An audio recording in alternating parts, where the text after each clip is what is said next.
How to remove all posts from bookmarks on X. Hello everyone, welcome to another tutorial. In this video, I'll show you how you can remove all posts from bookmarks on X. So how do you go about it? The first step is to launch the X app on your mobile device.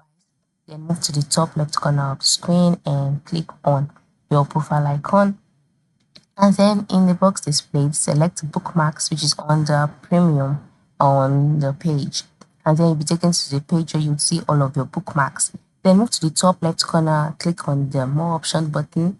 Then you'll see the option clear all bookmark. So just select that, click clear, and then just like that, all your bookmarks would be deleted and cleared from all your posts from bookmarks would be deleted.